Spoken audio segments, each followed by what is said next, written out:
I also want to talk about Brazil, the wingers, the adaptation throughout the course of the game. We were discussing this a little bit at half-time. We couldn't really visualise it. Well, what's key for you, in any case, for Brazil to really kick on in this tournament and the role of the wingers, like Rafinha, for example? Rafinha, the second half, he was so dangerous. Every time he was attacking the fullback, he was coming into the box. The first half, he was not inside the box, not often enough. So the difference, the first and the second half, is just the way they were pressing them high up. And in my opinion, when you have the quality players, because they are, a few of them, they are exceptional good, you need to put them, closer to the goal from in this case, Serbia. Yeah, when it came to Rafinha, there was a point in the second half, they were either 1 or 2-0 up at this stage. He was literally toying with the Serbian defence, their players. He was literally just holding the ball at the side, in no rush, taking his own sweet time and toying with them. And I thought, that is a man who's full of confidence. That is a team full of confidence at this stage. But they play with more patience the second half. They were just in control of the game. What we said about Spain, didn't we? We said about Spain, they bring on 5 substitutes.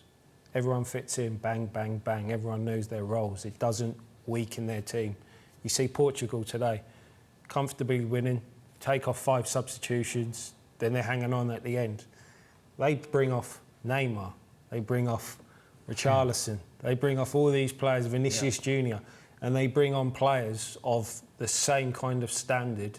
Fred, you can see, I'm saying to you, I don't see this Fred at Man United. No. Full of confidence, driving.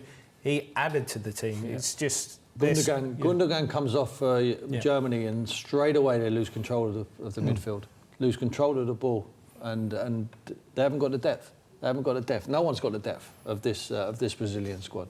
Yeah. I mean, it's incredible. And the reason why is because the reason why they step up their performances, and the boys are absolutely right, the manager has to take a lot of credit. It's far more difficult to change things in-game than it is from the start. He got it wrong from the start, and I think he would hold his hands up. He's changed it, he's recognised it, he saw what Serbia were doing, he made the changes and they exploited them. But the in-house competition they must have in training to keep on top of their game. Otherwise, if they're not, I mean, Rafinha don't want to do it, Martinelli can come in and do it. I mean, it's just incredible. If Richarlison doesn't keep up his standards, Jesus will come in. They've got so many options, and it must be wonderful to manage that group. Yeah, I mean, they can keep Fabinho back home. You have to manage the stars.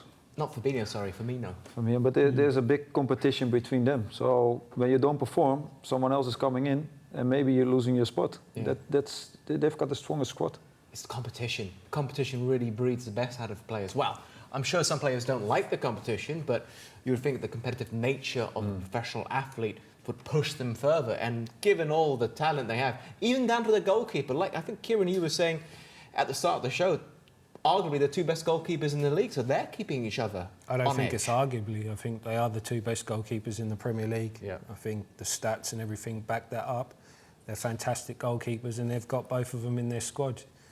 The 2 centre-halves are so experienced. They've been there, done it. They played at the highest level. They cruised it. And they're playing against Mitrovic, by the way, who, like we said, who's been given Premier League defences a hard time. So Brazil are in a good place. The only thing that I don't understand, if with Thiago and Marquinhos, they are so experienced, why they don't get it right the first half. Yeah, didn't see it. Is it because of Serbia? Is it because of how Serbia approached the game? No, of course they were standing, in a good position, especially when they had the ball. But they play so many games on the international, on the highest level. Yeah. You see the game from the back. Just push up, go up, press them. Is that them or the manager, though? Maybe the manager is telling them not to press, perhaps. No. I think, you have to grow into the tournament. Maybe it was the pressure, but the second half they just let it go and they just played. Yeah. It was obvious the changes he made. He pushed the fullbacks forward, and Casemiro just played. They played with a diamond in there. They played with a triangle. It was the 2, Marquinhos, Thiago Silva, and there's Casemiro in there, just in front. So when the ball broke, he's just on everything. He just stepped into everything, like Johnny said. When they win the goal, you're on the front foot. You know, He's sweeping up. Silva just comes in, he just steps in, someone drops back, and then the midfield's getting thickened up by the two fullbacks. So they were never outnumbered in there, and they could play higher up the field. They could get their wide players on the ball, and they could do their magic.